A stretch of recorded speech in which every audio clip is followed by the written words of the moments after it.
Verdansk is almost here, boys. As we all know, this Thursday, yes, in 3 days, Verdansk will be returning to Warzone. As a longtime Warzone content creator and streamer, it brings me joy to know that I'll be coming back to the game. I've gone elsewhere looking for other games to play, and I really hope they fix this because the game was just such a broken state when I left, and I really love the game, so I hope they can bring back the magic here. So, as we know, Verdansk is coming back, the map. 150 players are going to be in each round instead of 120 with all these other little, nuanced changes. We've got solos, duos, trios, and quads releasing. We've got all these things and, some quality of life changes, stuff like that. But this video, I'm going to show you the top 5 changes gameplay wise, okay? So, because the patch notes are just absolutely insane, I'm going to leave the link down in my description if you want to read through all of them. There's other very notable changes. These are just the top 5 mechanics / gameplay changes that I found going through the patch notes. So let's close this and let's go over. All right, so as you can see, we're in the general classic. As I mentioned, the 150, that is not number 1. Number 1 is going to be right here, guys. Free fall shooting. Players can shoot while free falling, also known as skydiving, using their secondary weapon. If no secondary weapon is equipped, they will default to their backup pistol. So this is how it used to be. So you can pull shoot, let go, get a couple shots, pull shoot. So you can technically down somebody before you get to the ground. So as you can see here, they're saying we're restoring some of the early game intensity that keeps you on your toes immediately leaving the infill plane and enables more of a response during a free fall. This is a big game change play. I fucked that up. But this is a big change, guys, and I think it's a good one. I would prefer to be able to shoot while I'm skydiving. Why not? 360-degree revive rotation. So I don't know if this was ever a thing in the original, but players can now rotate their view 360 degrees while reviving a squad mate. Instead of being fixed on their squad mate's down position, given the perfect opportunity to call out if your squad mate is being pushed by an enemy as they revive you.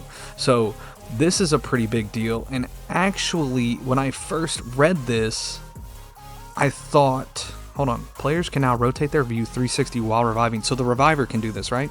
Instead of being fixed on their squad mate's downed position. Yes, exactly. Giving opportunity to call out if your squad mate is being pushed by an enemy as they revive you. Okay, this doesn't make sense. Players can now rotate their view 360 while reviving. So I'm the reviver, I can look all around. Then why would I need a call out from my teammate who's down being revived?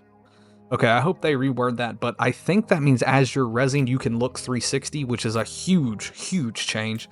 Yeah, this is going to be big. You can turn around, look, and you can fucking pop off the res. You don't have to rely on sound anymore. Pop off the res and get a kill.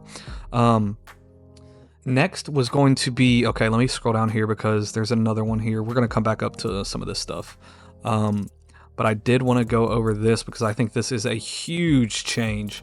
The vertical redesign of the buy station. I think this is a revert back as well, but look at that. So now you don't have to go in and click 10 fucking buttons and text your cousin and fucking ding, ding, ding, ding, ding, touch all these 4 menus to go and get to what you want. You've got a vertical list, and I think there's actually some hotkeys. Controller players can still press up to access the loadout drop marker. Yeah, so there's like some 1 button quality of life changes. This is going to be really good for the buy station. Also, the buy stations can be accessed from all angles around, behind, side, front, back, not just the front, which was very stupid, but I digress. Let's go back up here because I wanted to talk about the Gulag loot rework. This is big. Gulag is going back to the showers, by the way, which is another W. But all right, so Gulag loadouts. Loadouts within the Gulag have been reworked to improve variety and balancing. These loadouts will change as the game progresses, allowing players that return to the field victorious to do so with a competitive weapon. So this is huge. Instead of, the end game, you're coming back with a pistol. Now in Circle 4, you would come back with a C9, an AS Val, a PP with, mags, grips, all this stuff, secondary weapons. So this is a huge W. And we'll just kind of look through here. So the only circle out of the Gulag you will come without a primary weapon is Circle 1. And then lastly after that, oh, hold on, got ahead of myself. There is where is it at here? There is a rework to late game redeploys that redeploys you at a lower altitude. This has been turned off since the Warzone version in Black Ops 6 and is coming back. And this is huge. I mean, why was this taken off? I can't find it for some reason. It must have been up higher. somewhere. But yeah, redeploying late game is going to be at a lower altitude now, so you don't have to float down and inevitably be just shot off. I mean, you know that happens in late game. You're just flying, avoiding gas, and you're just dead. All right.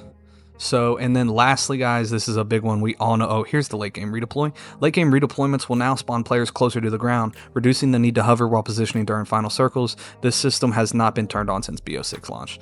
Huge, huge. And then lastly, guys, I just think this is the biggest change, and I really like the aesthetic of it way better. The return of floating loot. Loot found on the ground will once again float in the air for better visibility and interactability. And it's also more spread out. You know, it's not all just a vomit on top of each other. The return of floating loot is the foundation of many improvements we're making to the loot interaction this season. Floating loot by itself will improve your ability to pick up or simply notice important items when at a distance. But those are the 5 biggest in my mind when it comes to mechanics and gameplay wise, guys. I appreciate you watching this. If you didn't want to read the patch notes, I'm glad I could give you kind of the cliff notes of what's actually going to affect you in the game. I will be streaming on Thursday doing a little bit of a beatbox challenge. If you don't know what that is, I'd love to have you in the community. It's going to be a banger. But thank you for watching, and I'll catch you on the next one.